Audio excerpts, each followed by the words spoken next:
कि माफ़ी तो हम नहीं मांगने वाले हैं। यहाँ 2 साल जेल काट लेंगे वो सही है, एक शिक्षक को ये क्रिमिनल बोलेंगे, ये पूरी देश देख रही है कि बिहार में क्या हो रहा है। और जो पूरे बिहार में एक प्रचलन है, सारे जगह ये गली गली में लोगों को ये हल्ला है कि सीटें बेची जा रही हैं। हमने इसी चीज़ माफ़ी तो आयोग को मांगना चाहिए सारे बच्चों से कि इस चुनावी वर्ष में पूरे बिहार का किरकिरी करा दिए, इतने बच्चों का जहां कोई परीक्षा नहीं करा सकते हैं। और एक शिक्षक की नैतिक जिम्मेदारी होने के नाते बच्चों के साथ जब भी अहित होगा तो उनके लड़ने के लिए उनके गार्जियन तो आएंगे नहीं, बच्चे गांव से आए हैं, वो मिडिल क्लास के बच्चे हैं, उनके पास इतना संसाधन भी नहीं है। तो हम उनको एक सही ढंग से एक जो तरीका है गर्दनी बाग जो बिहार सरकार ने धरना स्थल के लिए दिया है, वहाँ जाके हम प्रोटेस्ट कर रहे थे।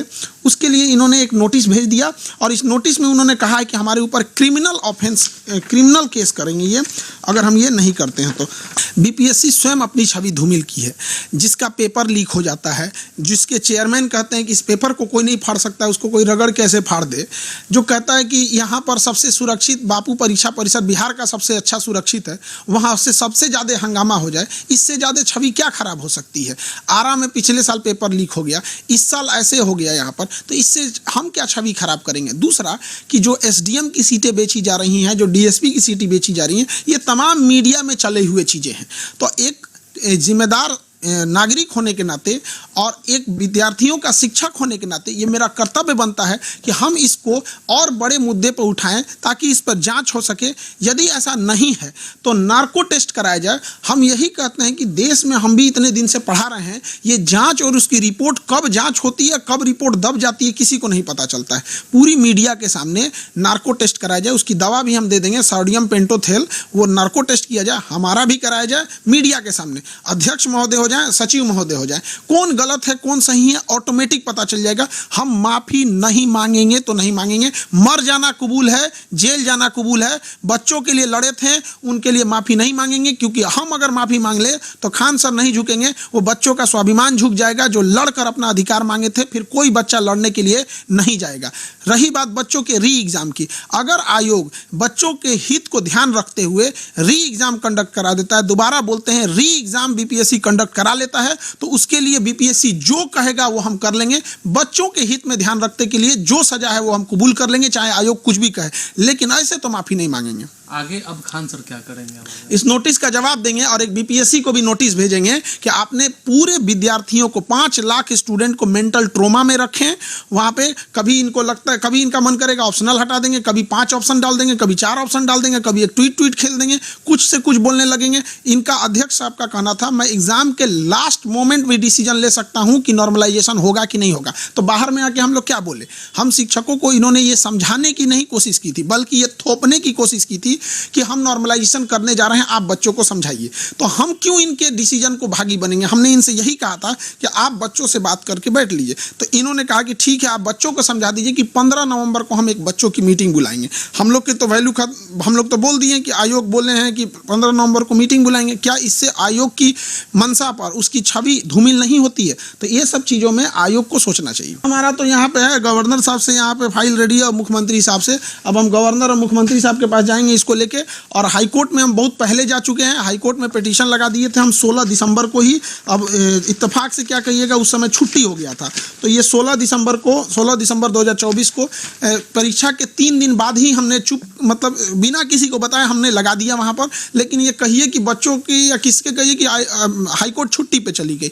तो हम ये तीनों जगह अब जाएंगे, हम छोड़ेंगे नहीं किसी को भी। बच्चों के भविष्य के साथ खेलने का अधिकार किसी को नहीं है। वो बच्चे मिडिल क्लास से आ रहे हैं, कोई गरीब है, वो देख रहा होता है कि गलत हो रहा है, लेकिन ऐसा नहीं है कि उसको होने देंगे। इसकी सीबीआई जांच होनी चाहिए। सीबीआई जांच जाए अपने जगह पे, नार्को टेस्ट सबसे जरूरी है। हम सीबीआई जांच करते हैं, सबसे पहले हमसे शुरू करें, वरना आयोग उसके बाद अध्यक्ष पे जाए। पहले हमारे से स्टार्ट कर ले, नार्को टेस्ट कर ले, फिर अध्यक्ष से। क्या कौन झूठ बोल रहा है, कौन सच बोल रहा है, सब सामने आ जाएगा। यहाँ पे संवैधानिक जगह पे बैठ के संविधान की रक्षा करनी चाहिए, देश की भविष्य का। इससे पहले अतुल प्रसाद भी थे, इतनी बड़ी परीक्षा कंडक्ट कराएं, इस तरह का तो एलिगेशन उन पे नहीं लगा। ये एक एग्जाम कंडक्ट कराने में पूरी तरह से धज्जी उड़ा दी है बीपीएससी का।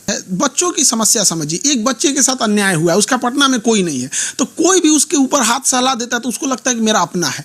ये कुछ शिक्षक जैसे कोई बीपीएससी नहीं पढ़ाते हैं तो वो भी वहाँ अगर हैं तो बच्चों को लगता है ना कि भाई मेरा मोरल सपोर्ट मिल रहा है, वो उसे भगाएगा तो नहीं। अगर कोई राजनेता आ रहा है तो उसे वो भगाएगा तो नहीं। और ये राजनीतिकरण क्यों हुआ है? माननीय मुख्यमंत्री इसमें हस्तक्षेप नहीं किए। यदि वो 2 दिन 4 दिन के अंदर, 1 हफ्ते के अंदर हस्तक्षेप कर लेते तो किसी को राजनीतिकरण नहीं होने देता।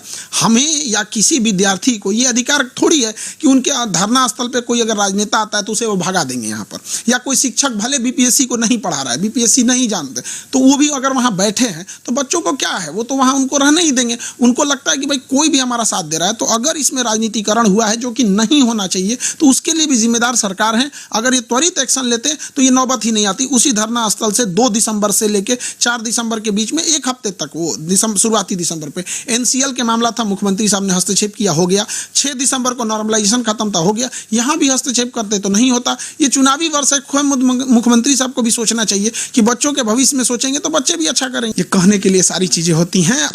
मतलब ऑटोनोमस क्या होता है? नहीं, एक होता है कि किसी को समझाने के लिए कुछ भी कर दीजिए, ऑटोनोमस होता है। एक बार डिप्टी सीएम साहब कहते हैं यदि धांधली होगी तो मैं 2 मिनट में परीक्षा कैंसिल करा सकता हूँ। तो फिर ये बताइए कि फिर वो ऑटोनोमस कैसे हुआ?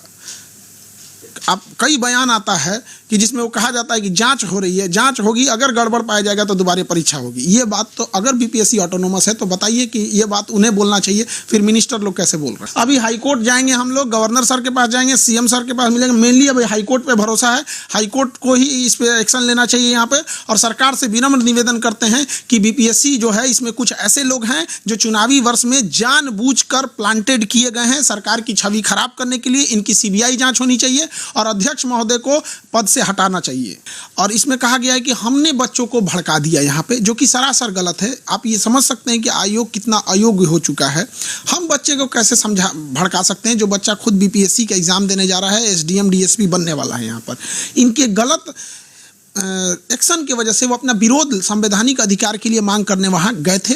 और एक शिक्षक की नैतिक जिम्मेदारी होने के नाते बच्चों के साथ जब भी अहित होगा तो उनके लड़ने के लिए उनके गार्जियन तो आएंगे नहीं। बच्चे गांव से आए हैं, वो मिडिल क्लास के बच्चे हैं, उनके पास इतना संसाधन भी नहीं है। तो हम उनको एक सही ढंग से एक जो तरीका है गर्दनी बाग जो बिहार सरकार ने धरना स्थल के लिए दिया है, वहाँ जाके हम प्रोटेस्ट कर रहे थे। उसके लिए इन्होंने एक नोटिस भेज दिया और इस नोटिस में उन्होंने कहा है कि हमारे ऊपर क्रिमिनल केस करेंगे ये, अगर हम ये नहीं करते हैं तो। अब बताइए, शिक्षक के ऊपर अगर ये क्रिमिनल एंड सिविल एलिगेशन लगाएंगे यहाँ पे, अगर हमने इनसे जवाब नहीं दिया और नोटिस का हमने इनको माफ़ी नहीं मांगे 15 दिन के अंदर, तो पहले तो हम आयोग को बता दें कि माफ़ी तो हम नहीं मांगने वाले हैं। यहाँ 2 साल जेल काट लेंगे वो सही है। एक शिक्षक को ये क्रिमिनल बोलेंगे, ये पूरी देश देख रही है कि बिहार में क्या हो रहा है। हम कोई अपने लिए नहीं लड़ने गए थे, विद्यार्थियों के हक के लिए लड़ाई लड़ने गए थे यहाँ पर। और जो पूरे बिहार में एक प्रचलन है, सारे जगह ये गली गली में लोगों को ये हल्ला है कि सीटें बेची जा रही हैं। हमने इसी चीज़ों को दोहराया है और आयोग इस पर स्पष्टीकरण करे कि आखिर ऐसा क्यों हो रहा है, स्केलिंग क्यों करेगा आयोग यहाँ। और उनका कहना है कि सार्वजनिक रूप से माफ़ी मांगे। माफ़ी तो आयोग को मांगना चाहिए सारे बच्चों से कि इस चुनावी वर्ष में पूरे बिहार का किरकिरी करा दिए, इतने बच्चों का, जहां कोई परीक्षा नहीं करा सकते हैं। तो ये आयोग को तो कहीं से इस बात पे होना ही नहीं चाहिए कि हम लोग से नोटिस दे यहाँ पर।